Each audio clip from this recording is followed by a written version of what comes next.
Hey, folks, looking forward to today's conversation because believe it or not, what we're going to talk about today, I'm just assuming this is what churches are supposed to be all about. And to help us in that conversation today, Mark Morgan he's on the team. He's one of the ministry consultants at the Unstuck group and also a pastor from Texas. They say Texas is a great spot to be from, Mark. I don't know. What do you say? Yeah, I think it's a great place to be. I love it here. So, Mark, before we dive into the topic for today, to give us a little bit of your background, you're serving at a church now near Fort Worth. Right. Tell us about that church, and then tell us a little bit of your experience too. Okay. Well, I recently just started serving here at a church called Grace Fellowship Church. It's in Paradise, Texas, which is 30 to 45 minutes northwest of Fort Worth. And we are out in the middle of nowhere. Paradise is a town of 400 people, and Grace Fellowship Church is a great church. They run about 1,300 people in average attendance. So we call it the miracle in the cow pasture. That's good. Yeah, it's a great church, really cool, and really honored to be here and be on staff. So, prior to that, I've served at a couple other churches. A number of years ago, was on staff at Fellowship Church in Grapevine, Texas.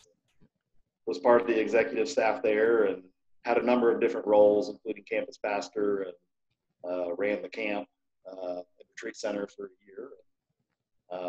Then I did I ran a discipleship ministry with a friend for about 5 years, and then I served for a little while on a church staff at a very small church of about 200. So had some good experience at churches of various sizes. Well, Mark, here's the deal. As we all know, Jesus really commanded us at the end of his ministry here on earth to go make disciples.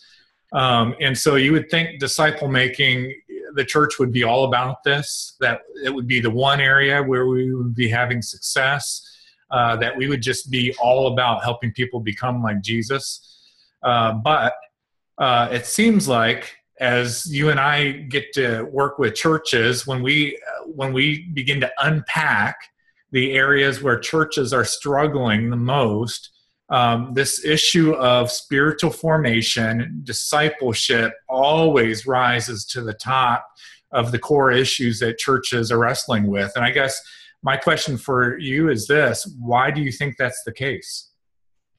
Well, that might be a little bit difficult to answer. I would agree that it does come up in almost every consulting engagement that we have. But I think part of the reason is that it's easy to lose sight of discipleship. I think it's easy to lose sight of what Jesus really left us to do. And I think it's easy. And I struggle with this too, being on staff at a church. It's easy to get caught up in trying to run the organization of the church. And in doing that, we get desperate and we just try to get things done. We get caught up in the task and the daily doing. And we lose sight of the mission that God has put us on. All right. So with that as a basis for the conversation, then let's start to unpack the kind of the key challenges or mistakes, I guess, if you will, that you find churches making when it comes to spiritual formation. Okay. I would say probably the biggest one that we get into is we mistake activity or productivity. And so we tend to think that if we just form a class or a small groups ministry and we get enough people going to that discipleship is going to happen. And the reality is we measure success by how many people we get involved in those activities, whether that be a class or whether that be a small group. And we rarely stop to really measure the fruit, say, are we really developing disciples? But I would say that might even be the starting point, is most churches don't even have a clear definition of what a disciple is or what discipleship is. Mm-hmm. So they don't even really know what goal they're shooting at or what picture they're trying to paint. And so what we do is just create a lot of activity. So for a church that identifies this is an issue for us, we see this, and in fact, it's crazy, but more oftentimes than not, it's not can we get people to show up on Sunday. I think churches have a general understanding of how they can draw a crowd. The question is, how do we help people take a next step beyond that? And so if a church identifies this is a challenge for us, but we want to turn things around, what are some of the first steps that you're encouraging churches to take? Well, I think the first step would be going back to what I just said, and that is, I think as a pastor of a church and with your staff, I'd say it's really important to sit down and define discipleship, or what a disciple is. So you start there, and then secondly, I would say I think it'd be important to sit down as a church staff and say, okay, what do we want the main characteristics to be of the core people in our church? Or when somebody is a fully devoted follower of Christ, what does that look like? What characteristics would define them? What values?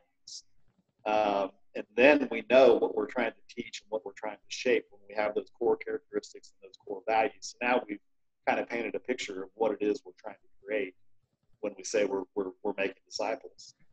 And then from there, I think it would be to step back and take a realistic, a pretty brutally honest look at all of the things that you're currently doing that you would qualify as discipleship, and get real honest about the fruit, about the end results of that, and be willing to make some tough choices to stop doing what doesn't produce fruit, what doesn't move you towards that goal, and then step back and say, okay, now how do we create a very clear, simple, step-by-step discipleship path for people in our church?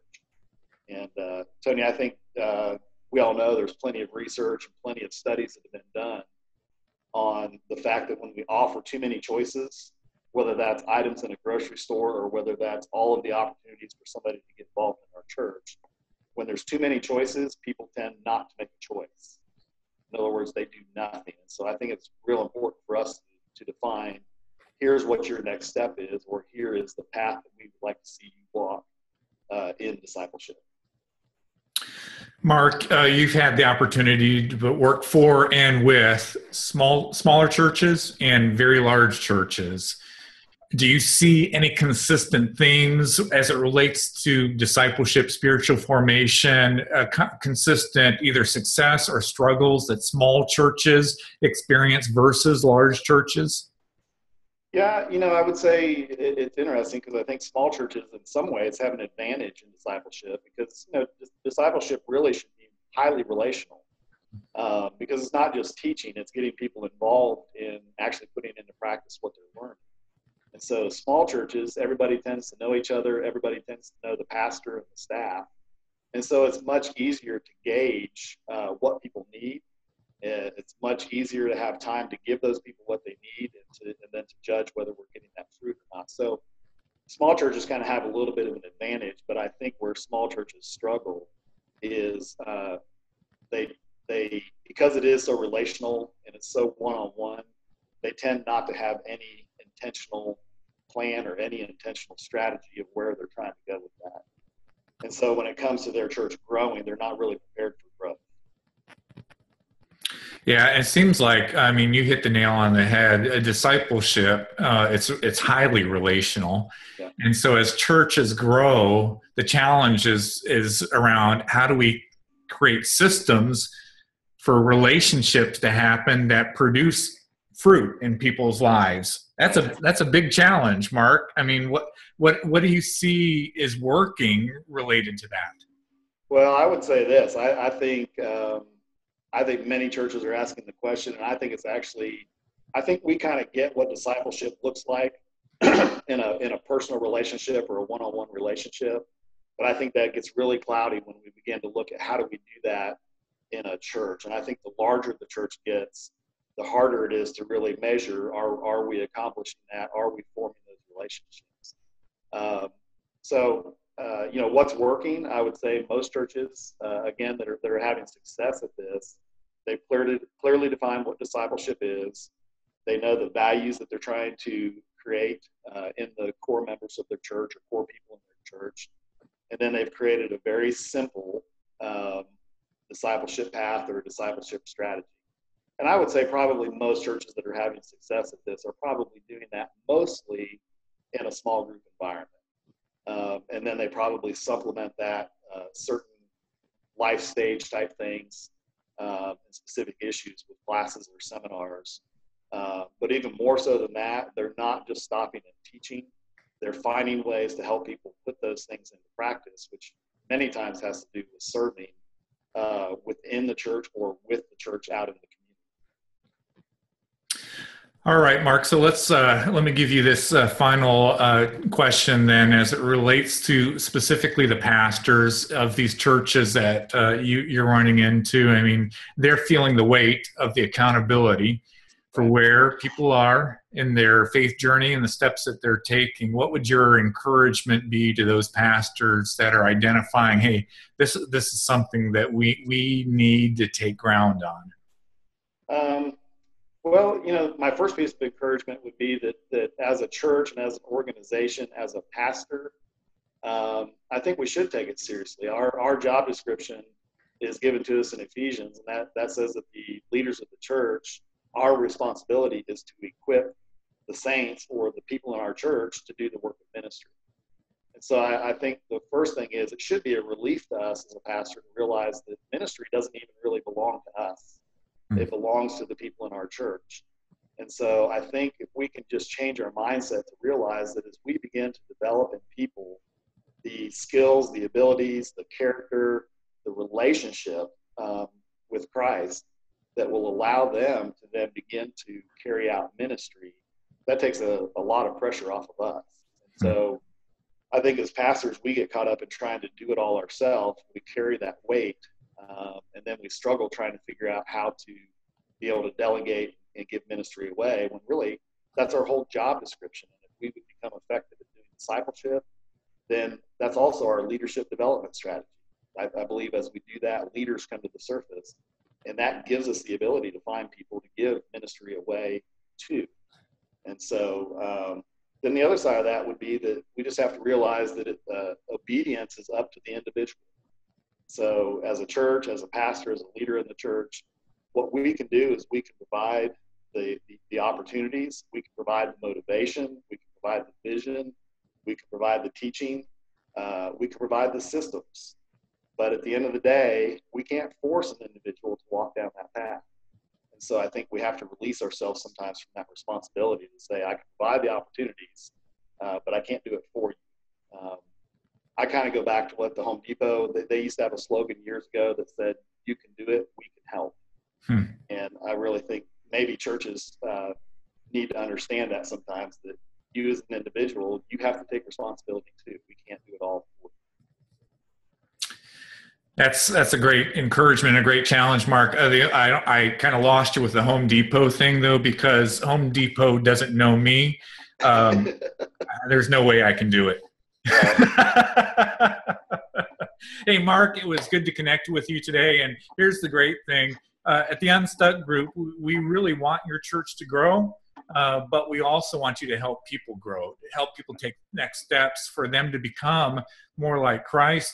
And as a result of that, as we work with churches through the health assessments and strategic planning, and then even looking at your staffing and structure, we're very cognizant of this topic that we're talking about today, is just making sure that there's a path, that there are next steps for people to take toward Christ. And so if you want to learn more about how we can help you in your church, not only grow numerically, but grow spiritually as well, then we'd love to visit with you and talk more about that. And you can learn about that at theunstuckgroup.com. Mark, thanks again for joining us today. You bet. My pleasure, Tony.